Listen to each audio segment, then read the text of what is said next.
नमस्कार आपण समस्त को मो YouTube channel lucky learning point को स्वागत। तो चलतु आज आम 6/1/26 मंगलवार तृतीय श्रेणी चतुर्थ श्रेणी और पंचम श्रेणी लेसन नोट देखा। तो प्रथम तृतीय श्रेणी प्रथम पीरियड 10:30 रु 11:10 आम भाषा आम साहित्य प्रसंग अनेक फूलर मालटीए अभ्यास कार्य करेंगे 4, 5, 6 नंबर OD310 है येलो कोड अभ्यास प्रश्न आलोचना करी। द्वितीय पीरियड 11:10 रु 11:50 डिकोडिंग और लिखन पाठ 138 कार्यपूर्त करेंगे डिकोडिंग संपर्कित कार्य करेंगे। प्रसंग रही हाथी और कईछ OD306 है येलो कोड कार्य पुस्तिकार पृष्ठ 170 और 171 कार्य कराइबे कार्य पुस्तिका TLM। तृतीय पीरियड 11:50 रु 12:30 जना अजना प्रसंग जल दूषित हुए किपरि नलकूप जल दूषित होबार कारण संपर्क में आलोचना करेंगे। E314 है येलो कोड नलकूप जल दूषित होबार कारण और निराकरण संपर्क में आलोचना करेंगे। चित्र है TLM। प्रश्न रही नलकूप जल विशुद्ध होगापी कौन सब व्यवहार करा जाए। चतुर्थ पीरियड 12:30 रु 1:15 गणित मजा प्रसंग कैलेंडर शिखा 31 और 30 दिनिया मासर नाम लिखिबे। M316 है येलो कोड 31 दिनिया और 30 दिनिया मास गुड़ी को सारणी रे लिखा को सूचना देवी। कैलेंडर है TLM। पंचम श्रेणी 2 रु 2:45 गणित कार्य पुस्तिका सप्ताह 25 दिवस 2 कार्य करेंगे। कैलेंडर देखी प्रश्नर उत्तर देवे। M316 है येलो कोड कार्य पुस्तिकार पृष्ठ 150 कार्य कराइबी कार्य पुस्तिका TLM। षष्ठ पीरियड 2:45 रु 3:30 my English book topic learning letter serially comprehension question discussion करेंगे। EN303 है yellow code I will discuss comprehension questions. Alphabet card है TLM. Question गुड़ाक how many lines are there in the poem, who are there in the poem। तो सब रही प्रश्न। सप्तम period 3:30 रु 4 पढ़ा गढ़ा ओडिशा स्तर अनुसार पठन कार्ड गुड़ी को पढ़े। OD309 है येलो कोड स्तर अनुसार पठन कार्ड दे पढ़ा को सूचना देवी। पठन कार्ड है TLM।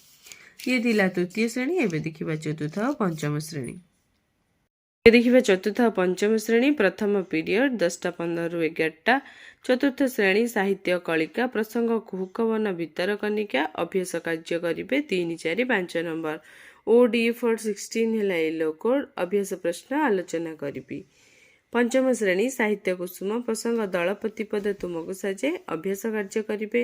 OD514 है येलो कोड अभ्यास कार्य कराइबी।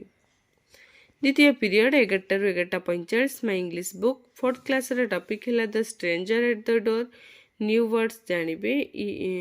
EN407 है yellow code tell the meaning of new word by examples and pictures. The pictures है TLM। तो ये सब प्रसंग न्यू वर्ड मीनिंग लिखिकी पिलामानंकु बुझाइबी चित्र वाक्य माध्यम।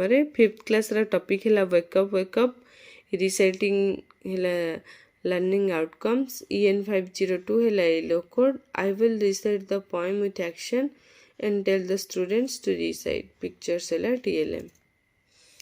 तृतीय पीरियड 11:45 रु 12:30 चतुर्थ श्रेणी आमे आम परिवेश प्रसंग आम संस्कृति पर्वपर्वाणी चित्र आंकिबे। E405 है येलो कोड पर्वपर्वाणी रे घरे करा जाउथबा चित्र को आंकिबे। तो पिला मानकु सूचना देवी जेकोसी गोटे आंचलिक पर्वपर्वाणी रे जे सब घरे तांकर जो चित्र हुए से चित्र गुड़ाक से माने करिवे। पंचम श्रेणी परिवेश विज्ञान प्रसंग आम स्वाधीनता आंदोलन इंग्रेज मानक भारत आगमन विषय रे जानिबे। E512 है येलो कोड इंग्रेज मानक भारत आगमन और वाणिज्य कारबार संपर्क में आलोचना करेंगे। मानचित्र है TLM। प्रसंग रही प्रथमे इंग्रेज माने केउठारे वाणिज्य कोठी मान स्थापन करथिले। चतुर्थ पीरियड 12:30 रु 1:15 चतुर्थ श्रेणी गणित कुहुक प्रसंग टंका पैसार हिसाब करिबा टंका को पैसा और पैसा को टंका रे परिणत करेंगे। M403 है येलो कोड टंका को पैसा और पैसा को टंका रे परिणत करने शिखाइबी। नोट और मुद्रा है TLM। जिते टंका को 100 पैसा रे परिणत करेंगे तादेह 100 गुणिकी करेंगे और टंका को पैसा को टंका रे परिणत कले 100 हरिकी करने तो तांको सेटा शिखई सारा पर एमती किछि प्रश्न से करने देवी। पंचम श्रेणी गणित धारा प्रसंग दशमिक संख्या परिचय भग्न संख्या को दशमिक संख्या रे प्रकाश करिवे।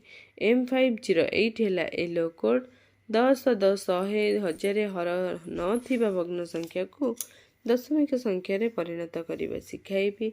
जमती कि आगे भग्न संख्यार हर को 100 10 1000 एमती किछि करिया पड़िबो तापर ताको दशमिक रे परिणत करिया पड़िबो। तो पिला माननकु करिकी धारणा देबी। पंचम पीरियड 2 ରୁ 2:40 चतुर्थ श्रेणी आम आम परिवेश प्रसंग पाग परीक्षा माध्यम जलीय बाष्प मध्य धारणा पाइबे। जलीय बाष्पर धारणा पाइबे। E411 है येलो कोड परीक्षा माध्यम वायुमंडल रे जलीय बाष्प अच्छी बोली धारणा देवी। ग्लास है TLM। पंचम श्रेणी परिवेश विज्ञान प्रसंग आम जीवन रे विज्ञान अभ्यास कार्य करिवे। E502 है येलो कोड अभ्यास कार्य कराइबी। षष्ठ और सप्तम पीरियड चतुर्थ पंचम श्रेणी पिलांकर पढ़ा गणिबा ओडिशा स्तर अनुଯାयी पठन कार्ड गुड़ी को पढ़े जोटा कि किट रे देइचंदी पढ़ा गणिबा ओडिशा किट दि जाइए। तो से सब स्तर अनुଯାयी अच्छी पठनर स्तर अनुଯାयी पठन कार्ड गुड़ी को पढ़ा को देवी। पठन सामग्री है TLM। तो ये थिला तृतीय चतुर्थ पंचम श्रेणी लेसन प्लान।